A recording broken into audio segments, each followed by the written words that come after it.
2004 saw Japan's population peak, and from this point to time of production, Japan's population has ceased to grow. How the country will deal with an aging population will inform how the rest of the developed world does the same. Likewise, in 2004, Typhoon Tokage and the Chuetsu earthquake caused extensive damage and loss of life to the lower portion of the country. Computer-generated graphics were all the rage this year, and in spite of a somewhat poor showing of it at this point, it became an indelible part of mecha anime production. Like it or none, at least the genre got a large number of shows made this year. Appleseed, based on the manga by the same title by Masamune Shirow, is a reinterpretation of the original manga and had the dubious honor of being fully CG and released in theaters. The human race has been fairly well destroyed after a global conflict, and most of the population are artificially created bioroids who are incapable of reproducing on their own and suffer from shortened lifespans. A faction of remaining soldiers from the last war starts attacking bioroid production facilities, so it's up to Dunan Newton Briarios, who is a cyborg, to try and stop them. The film is notable for its full CG makeup and fun action, but does read like a low-rent Ghost in the Shell when it tries to go too much further. It was released in the States in 2005 after a limited theatrical release. Ghost in the Shell Innocence was a strange continuation of the original Ghost in the Shell series, but not particularly mecha-heavy. It was transhumanism-heavy, but mostly of interest for being a continuation of the original film and not being part of the standalone complex story.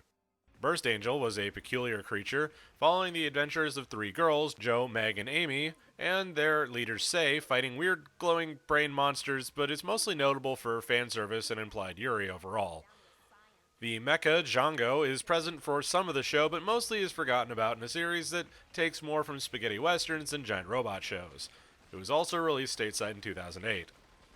Fafnir and the Azure was another in the vein of Razafon, where everything is awful all the time, but in this case, that includes the quality of the series. While there were points to be made about child soldiers and Japan's ability to protect itself, it was also a series that seemed to delight in ruining its main characters to a sadistic degree. Hisashi Hirai did the character designs along with Gundam Seed Destiny this year, but no amount of Norse references would really save this one from relative obscurity at home and abroad. It was brought over in 2005 and would receive intermittent sequels during the coming. Gundam Seed Destiny was the final progression of Gundam Seed as an astonishing failure to bring old Gundam into the new millennium. Conceivably, it was an attempt to mimic and mime Zeta Gundam and bring some of the same beats to the cosmic era. It did succeed on a few counts of this, however, between the abhorrent amounts of stock footage and the characters from the previous series essentially taking over, the promise the show might have had fell apart. Behind-the-scenes problems and an ultimately failed plot sounded the death knell for this section of the franchise, and it sold poorly in the States as well. Bandai became wary of bringing Gundam to the States and would ultimately shutter its DVD releases entirely by 2012. MS Igloo is a ludicrously named Gundam OVA series that features mostly Zeon prototype weaponry in the early stages of the One-Year War. This was another CG-only production with mixed results. Being that it's a side story, it has no real impact on the wider Gundam storyline other than showing just how doomed the test pilots and regular soldiers ended up being.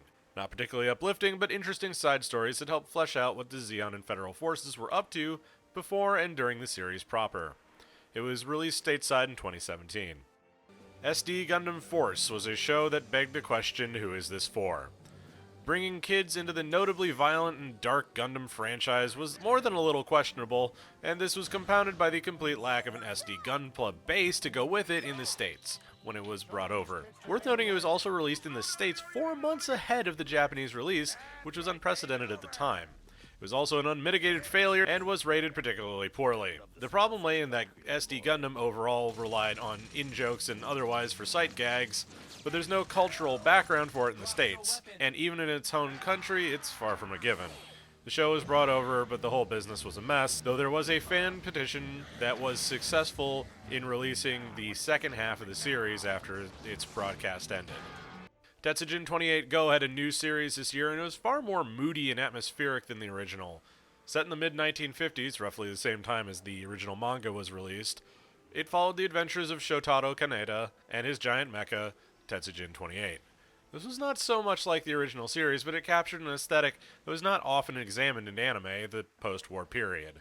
It was also notable because it was released under its Japanese name, instead of Gigantor for its US release, which came about also in 2005.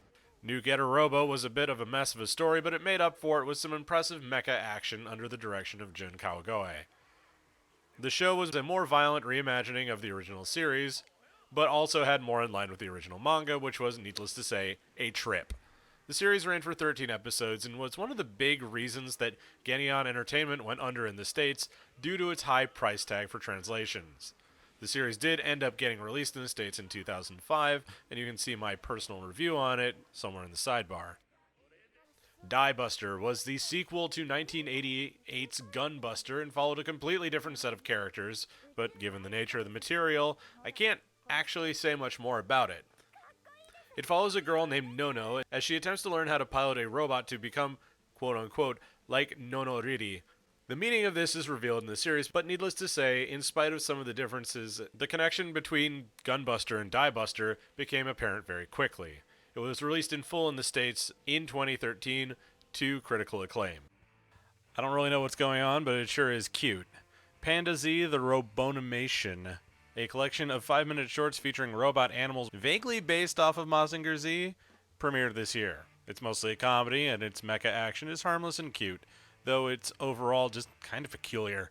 Still, given its simplistic art style and otherwise unoffensive nature, the whole of Panda Z is just kind of pleasant for a diversion and was brought stateside in 2005. Finally, on the Western Front, Megas XLR did what Japan had been doing for decades and took potshots at the mecha genre as a whole. Granted, it had much less to pull from, but the giant robot love was there and it was real. It follows Coop, a slacker who loves video games and working on cars, who has a decapitated mecha from 1,000 years in the future dumped in his lap. Immediately, he turns it into a hot rod project, while an alien invasion from the future comes to take it back. Kiva, a woman from the same future, comes back to help them out, though because of Coop's modifications, he's the only one who can pilot the robot. Tragically, it would be cancelled due to low ratings, and because of the way it was written off in Cartoon Network's accounting books, there's not much hope of a DVD release in the future. Hope springs eternal if you are a mecha fan, however, so there's always a chance. Trading quantity for quality, one of the more impressive showings of the genre would come in 2005, and we'll take a look to the skies for a surfing mecha next episode.